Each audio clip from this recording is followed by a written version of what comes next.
that the bank had $10 million and made $90 million out of thin air. Yes. Okay, so that's how it becomes a $100 million bank. It doesn't become a $100 million bank by starting off with $100 million. It lends money. And it lends this money into existence. And the simple way it does this, it's very easy. Mr. Smith walks into the bank and he says, I would like to borrow money for my business or to take a trip or to buy a car. The bank thinks he's a pretty good credit. He can probably pay it back, and it says, all right, I'm putting, let's say, $10,000. I'm putting $10,000 into your checking account, and you sign this note for $10,000. It is the loan. On the bank's books, it has an asset of $10,000, which is the loan, and it has a liability of $10,000, which is the checking account, and you can easily see that neither of those were there before.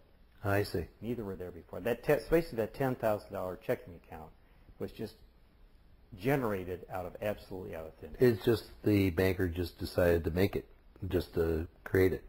And this is part of what is called a fractional reserve banking system. Yes. It's a highly unstable system. You actually referred to this in one of our conversations as a fiat reserves type of system. Yes. Why is this so dangerous? Well, it's so dangerous because the reserves themselves are nothing but fiat money. Mm-hmm. And as we see now, in fact, what happened, Michael, last fall, just about a year ago, the banking system, generally the banking system has about $2 billion of what are called excess reserves. And this is, banks try not to have any excess reserves. They try to stay fully loaned up. Okay. That's how they make their money. But there's, in our huge economy, in our huge banking system, $2 billion of excess reserves is about normal. It's sort of the frictional amount that can't quite be invested every day. Sort of like you and I would carry around, extra money in your extra pocket. money in our pocket. Okay. We can't quite invest all this because we have to stop and buy Right. a cup of coffee once in a while, Right. or something, whatever. Uh-huh. So the Fed, the banking system has about $2 billion of excess reserves and normal, but the government said, the Fed said, well, we want to stimulate the banking system. We now have $800 billion of excess reserves.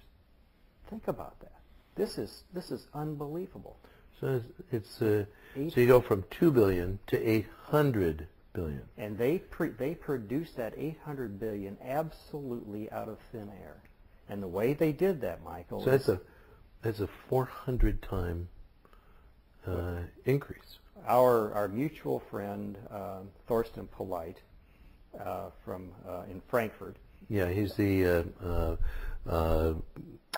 professor of economics at Frankfurt, University of Frankfurt, Germany, I believe. Yes. Yes. I think it's. Well, yeah. He's a senior economist at Barclays investment firm in Frankfurt, Germany. Very, very intelligent man. He writes a lot of wonderful articles. He says that we have increased the monetary base, this reserves, by 1,700%, 1,700%. Jeez. Now that means that the banking system itself has the capability, once it starts working down these excess reserves, of expanding the money supply exponentially. Now, we're not expanding our economy exponentially. Mm-hmm. We're not tripling our economy or quadrupling our economy, much less 1,700%. So this means that we have the possibility of entering hyperinflation in this country, in my opinion. Mm-hmm. So let's jump ahead and tell us what is hyperinflation. Well, hyperinflation means that people just will not hold on to the money for any reason because the purchasing power of the money has dropped to almost nothing. Mm-hmm. This has happened, it happened last year in Zimbabwe. We think that this normally happens only in very backward countries that are just too stupid to know how to run their banking system. So it happened in Zimbabwe, where their money dropped, from whatever unit they were using by where it costs trillions of those units to buy. Just Yeah, their money actually is being issued with expiration dates on it. Yeah, it's just crazy. Yeah, it's pretty crazy. But a modern country, roughly 90 years ago, Germany had hyperinflation. This was the first modern industrial country to have hyperinflation. And their money was absolutely destroyed by the Reichsbank. The Reichsbank was the central bank of Germany. Yeah, there's some excellent literature on that that is starting to come out. The Black Obelisk by McKay, who wrote All Quiet on the Western Front, I believe, and tells the tragic story of what it was like to live through that, where people just it became basically social chaos and depredation everywhere. Well, we would, I'd like to talk about, the next layer on this of why now more than ever. We've kind of bridged into this right now, and we're going to take a break in just a few seconds, folks. Then we're going to talk a little bit more about why now more than ever before having this knowledge for yourself is very important. So please stay with us. We're going to be back in just a couple of minutes. This is Michael McKay, Radio Free Market, and we'll be back right after the break. Welcome back, folks. This is Radio Free Market, and I am your host, Michael McKay, and we're talking with Pat Barron, who's teaching Austrian Economics at the University of Iowa.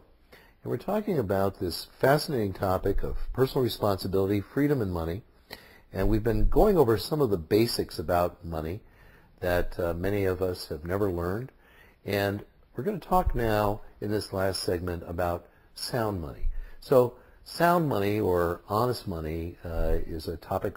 Pat, would you just give us a definition? What is sound money? What are we talking about here? Well, sound money is money that is a result of the market. It is always backed by some commodity of lasting value, and we can just assume that would be gold or silver. It is money that is owned by the people. It's not owned by the government. And so if government wants money, it must come to the people to get it.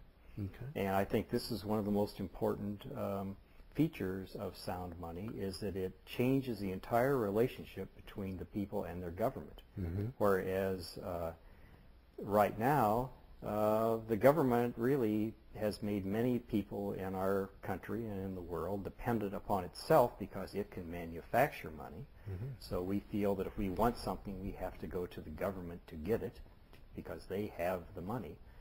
Mm-hmm. Under a sound money regime, the government has to come to the people for the money. So you mentioned in the break that you thought that sound money is the most important economic issue of all time. Yes. So would you explain that a little bit further for us?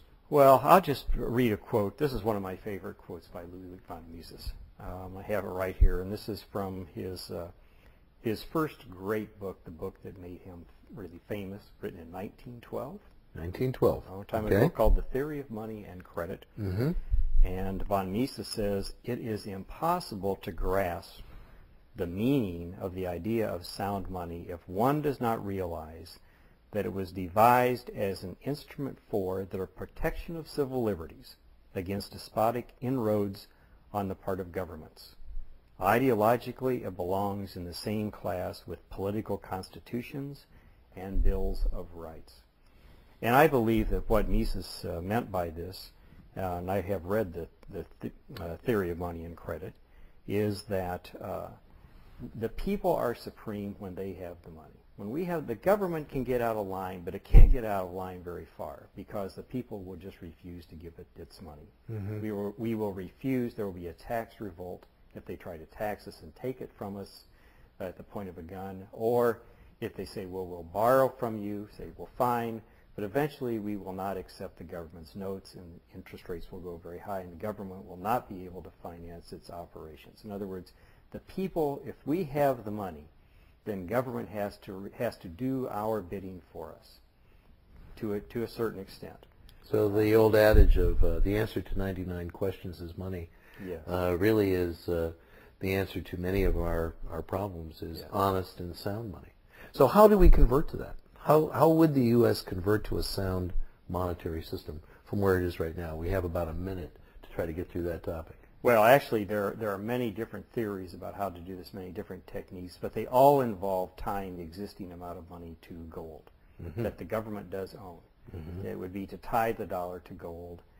We also would probably want to eliminate the legal tender laws that prevent other kinds of currency from circulating. So if we did not want to use the dollar because we didn't trust it, we could use the euro, we could use the yen, or the... And things could be priced in more than one money. Yes, we could do that. In other words, the people would finally get control of their money, and we would have our own economy, and the government keep its grubby little hands out of it. And eventually, we would have a private money supply. We only have about another 30 seconds, so we're not going to be able to go into even another question. So, Pat, I want to thank you very much for taking the time today. Folks, we're going to get Pat Barron back on this show again in the not-too-distant future, and we're going to talk more about money and getting ourselves educated in economics. In the meantime, please formulate your questions and send them to us at radiofreemarket.com, and look at our website, radiofreemarket.com. Get educated about this very important issue. We have some wonderful resources there. Thank you.